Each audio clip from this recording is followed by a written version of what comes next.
Thank you for tuning into the Golden State Media Concepts Football Podcast, where we talk the latest news, rumors, and games of the NFL and college football. From the latest signings to this year's breakout stars and all the news in between. As always, I'm Jeremiah. And I am Alex. Like, that's a fact. Yeah, that's a fact. How are you, good sir? I am good. It's the weather, it's not as hot. You know today. what? Yeah, Ben and I, on the sports podcast. You guys been bantering about the weather, man. The weather, yeah. It's been hot. It's not that hot today. No. There was a little breezy yesterday, and today, so far, it's been pretty cool. It's only about a 75, brisk 75, only going to get to 88 today where we live. So I'm pretty happy about that. Yeah. So am I. I'm very, very excited. It's better than the heat that we had to deal with last week. I'll tell you what. what. Dude, the last weekend. I'll tell you what. It was hot. Yeah. That's it. It was hot. It was very hot. But, we got a good week ahead of us. Yeah. So if you want to introduce the folks to what we're talking about today, and I'm going to sit here and look pretty.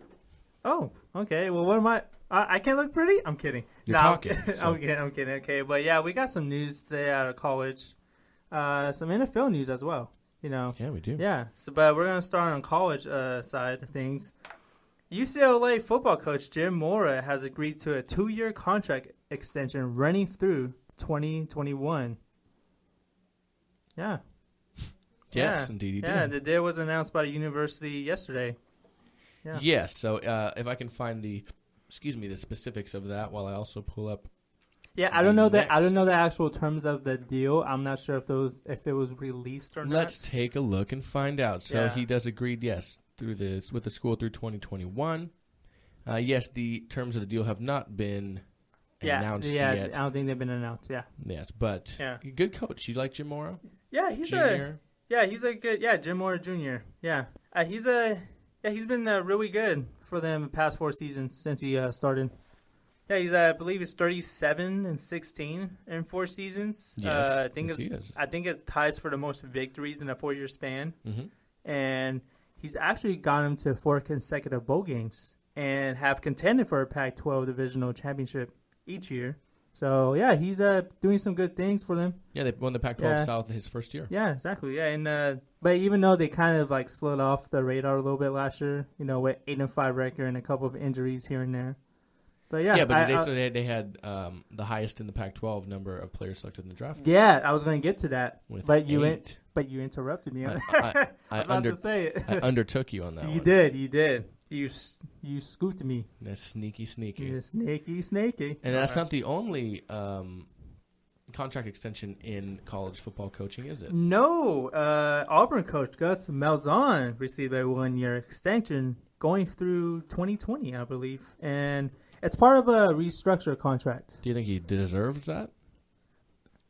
We'll see. He's been pretty decent in his first 3 years, even though he hasn't competed. And when he has I think he's above 13-11 in the SEC games. He is. Yeah. He's lost 9 of his last 11 SEC games. Yeah. Yeah, I don't know why they decided to do. I can understand them restructuring the deal, but I don't know about the extending, the contract. Well, 3 years ago he was 12-2. Yeah, and then he went down to 8-5, and then 7-6 last year. Yeah, just regressing. I don't know.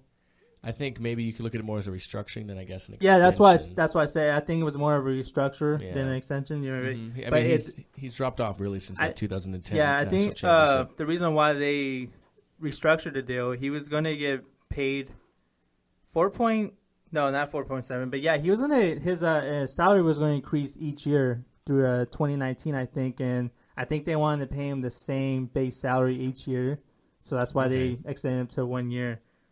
So even if they decide to fire him, the school would still owe him like $2.237 million. $2.237 million. That's the numbers I got. Okay. Yeah. Well, I mean, he's proved to be a good coach. Yeah. So it's in a tough conference. Yes, it is the SEC. Yeah. But it's practically the minor league NFL. Yeah, but usually with the SEC, you get yourself a coach that can win. Yeah. In the SEC, it's not like it's tough, so you give him the benefit of the doubt. You want, but he has SEC. won in that conference before, even though he hasn't had that much success the past 2 years. His first year was pretty well. It was pretty good. Yes, his first year was pretty good. Yeah. It's interesting to see if this changes anything. Yeah.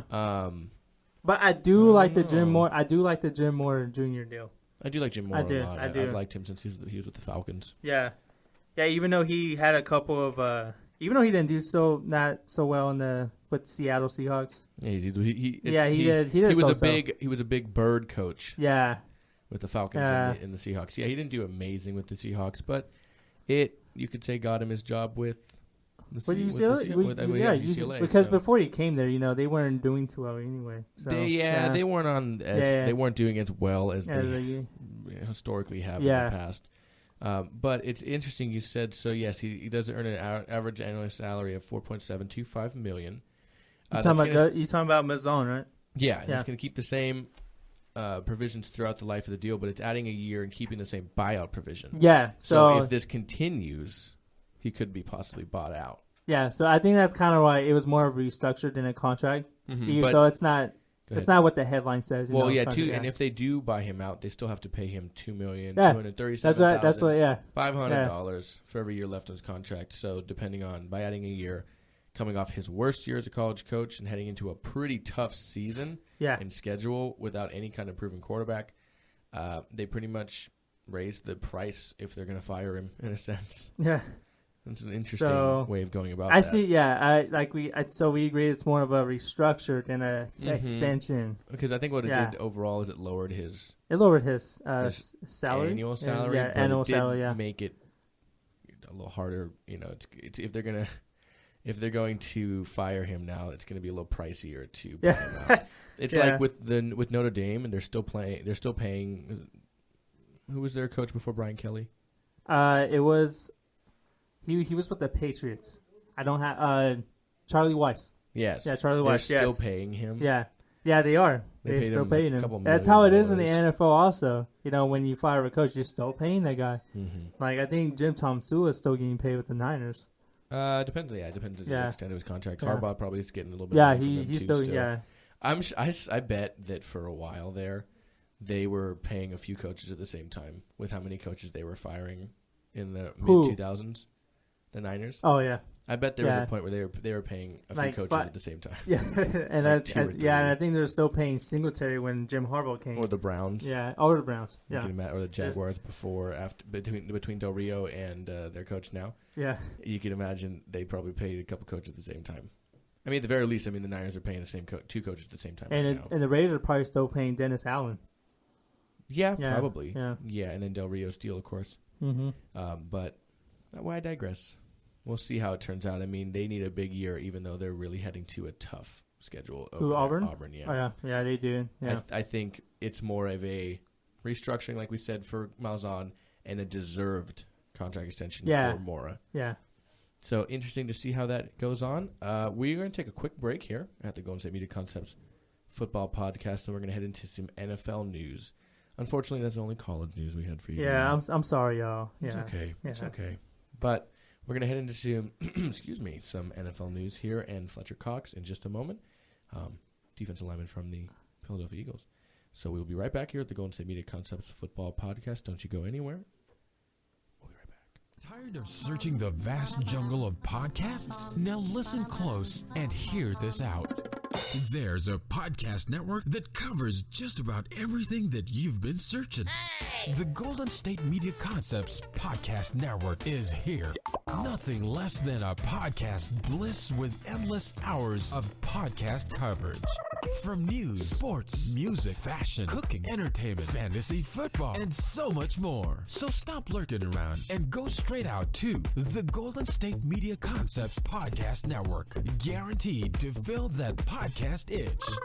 Whatever it may be. Visit us at www.gsmcpodcast.com. Follow us on Facebook and Twitter, and download us on iTunes, SoundCloud, and Google Play.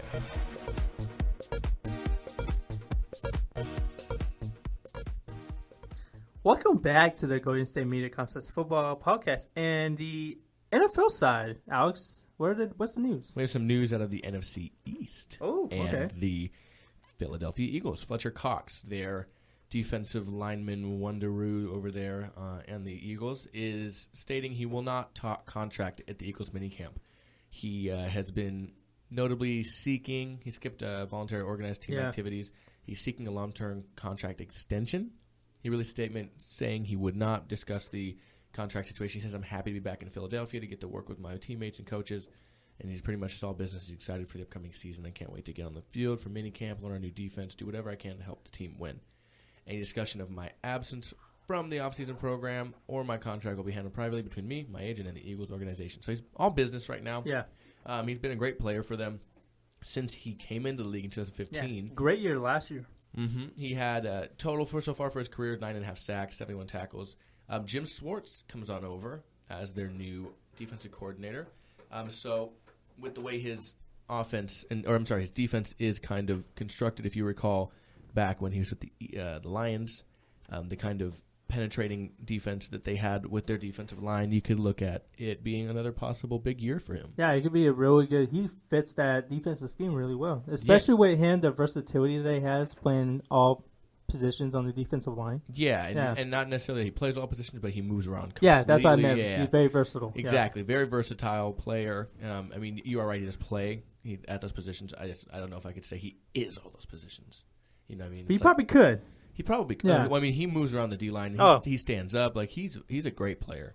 But apparently what he is seeking is a contract extension close to Marcel Darius' $100 million deal by the Buffaloes. So he's trying to get paid. Okay. He's set to earn $7.799 million on the final year of his rookie contract. Yeah, I think it's this year. I think, and then they also picked up his fifth-year option also. Mm-hmm. Yeah, they did. Which is common when they're trying to when you're either deciding if you want to work on new deals or you're in the process of trying to agree to one. Yeah. You know, he could have also been fined a total of $76,000 if he skipped all 3 days of minicamp. Yeah, so it's probably better. Yeah. You know, if you're looking for more money, it's probably better that you don't lose money at the same time. So I think he's a good player. What do you think about this deal? You think it's something that should happen soon? Oh, I think they're trying to. You gotta get it done before training camp at least. Yeah, I think that's Eagles coach. I think Doug Peterson said he hopes the deal would be constructed by training camp also, and you got to get it done as soon as possible. I don't know if you need to get it done. I mean, like I said, he does have a year, and I think it's better if you can get it done by training camp. Well, again, there's teams like the Seahawks, there's teams like the Steelers, there's teams like I want to say the Patriots that don't do deals in them during the season. Exactly. They talk prior to the season, and if it doesn't quite get accepted, they say, you know what? They that's unless it's a trade. Like I remember it with the Patriots. I think they were talking to a player, and then the season approached, and they held off contract talks until like the end of the season. You know, so a lot of times teams. I don't know if the Philadelphia Eagles are one of them. I know the Steelers were one of them. Like I said, the Seahawks. I've seen like Paul Amalu back in the mid 2000s. They talked his extension, and then the season came up. He played the entire season, and they resumed talks after the year. So who knows if that's kind of what they're doing. I don't know if they need to get it done. He does have a year left on his rookie contract and the 5th-year option there. So I think it'll get done. I do. He's a great player. He's a real big part of their defense. I'd say he's probably the best player on that defense. I think he is, best player on that defense for sure. I think that it's probably better for them to get it done. I don't think there's this time limit here on this. Like I don't think he doesn't seem unhappy. Yeah, that's what I meant. You know, I think it's better to get it done as soon as possible. You know, as soon as you can. I think that there's guys that maybe stress over contracts when they play a season out. There's guys like Kirk Cousins who said, I'll play the season out and I'll earn my money. If I don't earn my money, then I don't deserve the contract. Mm-hmm. So there's a couple ways of looking at it. It looks like he's very focused and not really worrying. Yeah, about he's all money. business right now. Yes, it pretty much he's saying that it'll be handled between me, my agent, and the Eagles organization. It's nothing the press has to worry about. It'll happen when it happens. It kind of seems like. So I think definitely deserving of this money. At least, I mean, definitely deserving of a big deal in NFL relations. I've said in other podcast episodes, I don't think anybody's worth $100 million for playing a game, but once a week. Okay. Yes. So, I think in relation to the NFL and NFL contracts, I do believe, he is worth a pretty penny. Yeah. And remember, this is a guy that has started every game since he got drafted in 2012. Yeah, and I think that, I mean, he's only been getting better. He really has. He's been playing, I want to say just, I mean, even with the turnover the Eagles have had, he's been playing better. If you look at his stats, he has, since 2012, he's only missed one game. I mean, he didn't start all games, but he played 15 of the 16 games. He started 9, but since 2013, he started every game. Well, he probably played most every game. Exactly, yeah. So he only started 9 in his rookie year, but he appeared in 15. So I think he was hurt for one of those. But he has played 16 games every year since then, and his numbers have only gotten better, from 41 to 61 to 71 combined tackles, 3 to 4 to 9.5 sacks. He had three forced fumbles last year. Yeah, and 2 fumble recoveries. Yeah, he's been playing lights out. No interceptions, unfortunately. But he did have 2 passes defended last year. Yeah. Hey, man, Stephon Tuitt had a pick last year. What about BJ Raji gets picks? BJ. Remember Vince Wilfork a couple years ago had 2? Yes. So I think those are fun. Those are fun plays to watch. Yeah, I think he's getting close to getting himself a pick, I think, soon. You know well, it's not surprising that he hasn't got one. I'm just saying. I'm not saying he can't get one. I'm just saying it's not surprising he hasn't got one. It's true. It's usually when they pick off screens or bad. I love when defensive linemen get interceptions. Big men I love it, dude. Vince Wilfork. Oh yeah. You remember that time was it Vince Wilfork or was it one of their offensive linemen was running a kickback? The Patriots. It was one of their offensive linemen. Running a kickback. Yeah. But Vince Wilfork has run an interception back for a decent length. But yeah, no, one of their offensive it was like Solder or I forget. Off the top of my head, I can't recall the name of the player I'm thinking of. I don't think he's with them anymore. I think he's the one that went to the Buccaneers. What team did he come from? The Patriots. He was their offensive lineman, yeah. Mankins. Oh, Logan Mankins. Yeah, out of Fresno State. Yeah, it was one of them. It was him or Solder or one of those guys. But yeah, they took it like 62 yards. No, I think it was Logan Mankins, yeah. Mm-hmm. Yeah, it took it like 62 yards. Yeah. And like things like that. Yeah, I love watching big guys run. Yeah. But and that being said, too, also 22 sacks in pretty much so far 4 seasons. That's pretty good. Yeah, it's pretty good. And he will play his last year out on that 5th-year option. And, of course, they will have to get a deal done from that point because he will be a free agent after that. But I think very much so he is worthy of a contract extension for sure. Yeah, he's the best player on that defense. They need to get that contract. Oh, he's by far the best player on that defense. Yeah, they need to get that contract done. I think they will. Yeah. There's a lot of contracts, defensive players, too, that a lot of times they'll wait. You see, like the Bengals and the Steelers, they drafted a cornerback right ahead of each other, one after another. You see how like the dominoes fall for when their contracts get signed. It's because a lot of times those later in the round draft picks, they look at the deals for the same position. If you're not top 10, you're not going to get top 10 kind of money. If you're a corner in the mid-15s, maybe the Bengals looked at what your contract was and kind of scoped it out from there. Maybe the Steelers do the same. Apparently, that's the rumor that they do the same thing. Same thing with players is Fletcher Cox, I'm sure, like I said, looked at Marcel Darius' numbers.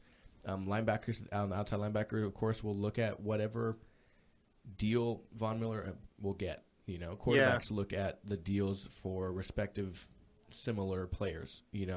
So I think that they probably could have looked at Marcel Darius' deal as a point reference. He's played just as well since he got in the league.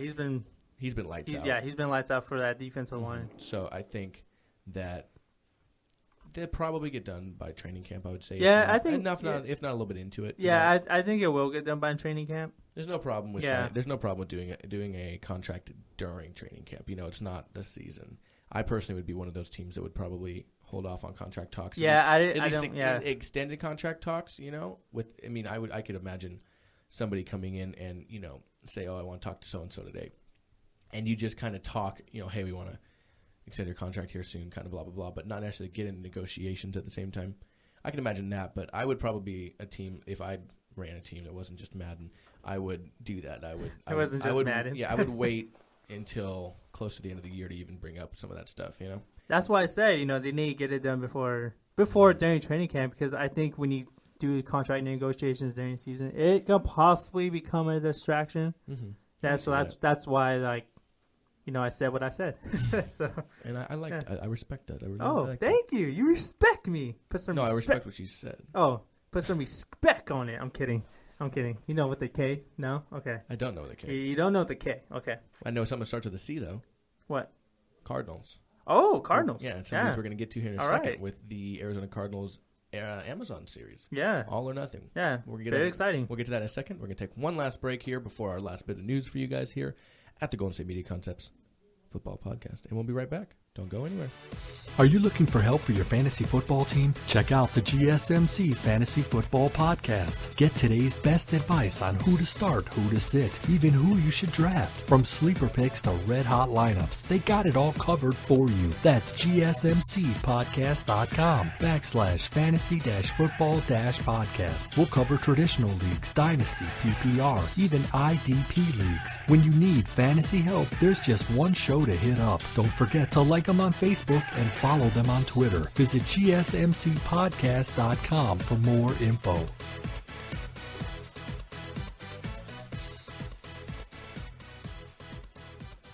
And we are back here at the Golden State Media Concepts Football Podcast with our unfortunately last news of the day, Jeremiah. And of the week. And of the week. We won't be back until Monday. Yeah. So if you want to...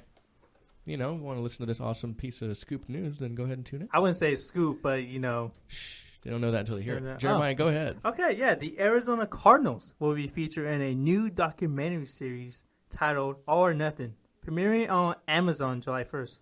Yeah, it's an 8-part miniseries that documents their 2015 season. Yeah. Are you a fan of Hard Knocks? I am. Love Hard Knocks. Yeah, this is actually different than Hard Knocks. Yeah, as opposed to Hard Knocks training camp, with so on and so forth this year, the LA Rams. It's not focused on training camp. It's following a team through the season, so you can expect to see all the way up to their NFC Championship game appearance against the Panthers, their grueling injuries to Tyrann Mathieu and some of those tough losses they didn't take long. It took a long time for them to get their first loss. So it's interesting to see. I'm going to watch it. Are you going to watch it? Yeah, I'm gonna definitely check it out. Yeah, It's narrated. That's why I mentioned Hard Knocks. I love Hard Knocks, narrated by Liev Schreiber. Yeah. If you're familiar with the actor, this is narrated by John Hamm. Yes, from Mad Men. Yes, another actor that I Don Draper enjoy. himself. Yeah, another actor that I enjoy, and he's got a lot to live up to with Liev Schreiber. I'll tell you that. Yeah. I love Liev Schreiber's narration. I always see him in movies, and he doesn't have the same voice as he does narrating. No, as he does when he talks. he doesn't. It's But so every weird. once in a while, you hear it. Yeah, I'm like, oh, I know that. There's Liev Schreiber. This is Hard Knock voice. Yeah.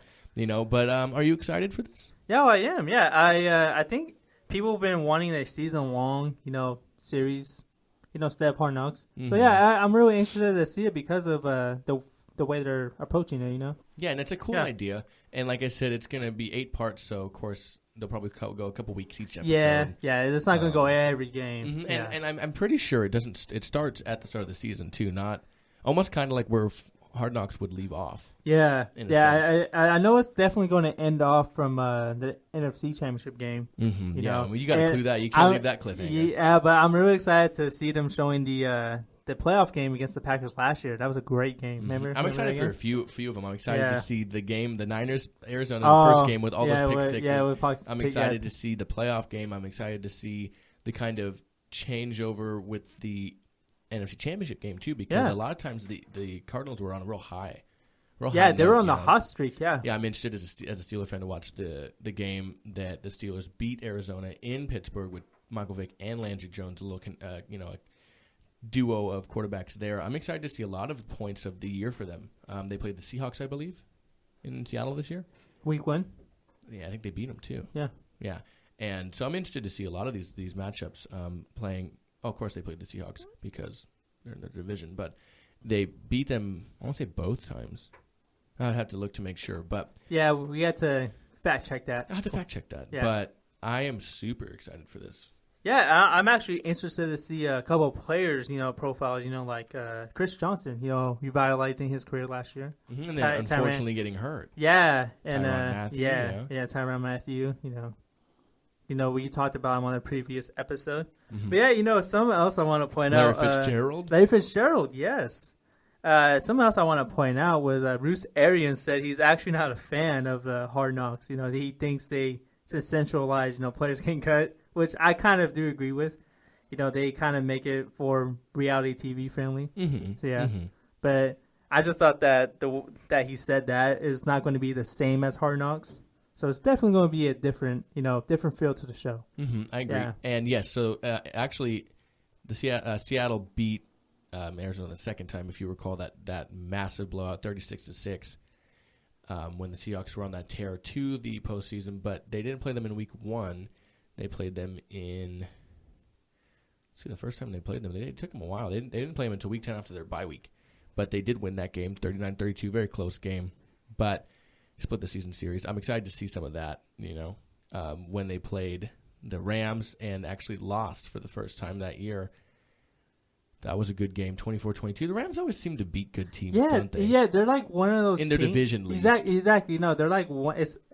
I don't know, were they wearing the throwback unis in that game? Because every time they wear those throwback uniforms, they always, might have. I mean, they Todd always Gurley play ran for well. 146 yards. Yeah. So, I mean, and Palmer threw for 352. Fitzgerald was 1 yard off of 100. But I'm super excited for Week 3. San Francisco at Arizona, 47-7. With those 4 picks that they had, Carson Palmer, 311 yards passing. Chris Johnson, 110. Yeah, I think 134. I think that's the start of Chris Johnson's revitalizing season. That was the start of it. I just got hurt. Yeah, until he got hurt. And I'm like, this isn't exciting by any means, but something cool to look at is Arizona Week 1 against New Orleans. Their top passer was Drew Brees. They lost 19-31, but their leading rusher was 69 yards from Andre Ellington. The leading receiver was Mark Ingram with 98 yards receiving. And then something also that's a little weird is they played the Detroit Lions on October 11th, Week 5. They won 42-17. The leading passer was Dan Orlovsky for the Lions with 191 yards passing. I don't know if they rested Palmer or the defense just played just well. Or if it's 42 points. Yeah. I don't know. That was when Stafford was hurt or what? Why Orlovsky was playing, I don't recall. But I'm talking about the Cardinals defense. I'm talking about the Lions. I know. I mean, if the Cardinals defense was playing well, if the Lions weren't, then why wasn't Drew Brees in there? Why wasn't Carson Palmer the leading passer? I don't know. But all things that I'm sure this show will remind you of. Yeah. I'm super excited. July 1st on Amazon. On Amazon Prime or Amazon Prime is their video streamer. Yeah. So Amazon Prime. I kind of wish it was on Netflix because now I have to subscribe to Amazon Prime now. Not my problem. I got Amazon Prime. Do you have Netflix? I have both. Yeah. Oh, you do. I also have Hulu. My buddy has Hulu, so if I ever really needed to watch Hulu, I would just ask him. Yeah. Well, that's how it goes. You guys, we are done for the week. That's our last bit of news. Here at the Golden State Media sad. Concepts. Yeah, it's so sad. But we're back on Monday after a brand new weekend of news and things to report to you guys. As always, I'm Alex, joined by Jeremiah here at the Golden State Media Concepts Football Podcast. We want to remind you guys you can find us on Twitter. Where, Jeremiah? GSMC_football. And you can find us at our website, which is? GSMCpodcast.com. Excuse me. And you can find us on Facebook at? Golden State Media Concepts Podcast Network or Football Podcast. You can find all of them if you search them, yes. Yeah. Pages and so on and so forth. Don't forget to go on GSMCpodcast.com and look at all of the podcasts of our wonderful network. You won't be disappointed. You won't be lacking a show for your walk of life. You guys can find us on iTunes, Google Play, Stitcher. Stitcher. That's always the one to remember. And SoundCloud. Don't forget about SoundCloud. Download, subscribe, follow us. As always, I am one of your hosts here, Alex. And I'm the other host, Jeremiah. And don't forget to check out tomorrow Jeremiah's baseball show with my co-host from the soccer and sports show, Ben, goes live. Yeah, we're not going live, but unless people... Not literally live. Not live, but we're going to do our first show tomorrow, yeah. Yeah, you know what I mean. Goes live. Yeah. I was like, live? I didn't know we were going live on that show. That sounds cooler, man. Come on.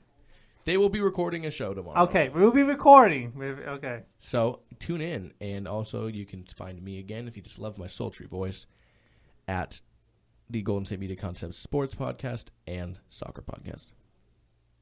You have anything else to say to the folks? No, I do not. I'm looking forward to your sports podcast talking about the NBA Finals. Yeah. And Game 3 tonight. Yeah, Game 3 tonight. I don't do the sports podcast, so I am saying that if the Warriors make it a 3-0 series, I think it's done. I think it's a sweep. I think it's done. I was saying that yesterday in our show. Yeah. I can see it happening. I can see it happening, yeah. Anything you want to say to the people before we get going? Catch you on the flippity flip. Yeah, catch you on the flippity flip. I have a quote that's been stuck in my head all week. My girlfriend keeps saying the quote. It's like she saw this meme, and it's this like little stick figure, and it's just, don't be mean to me, I am, and it's SMOL. It says, I am small. I love it. But yes, catch you guys on the flippity flip. We'll see you on Monday. Have a good weekend.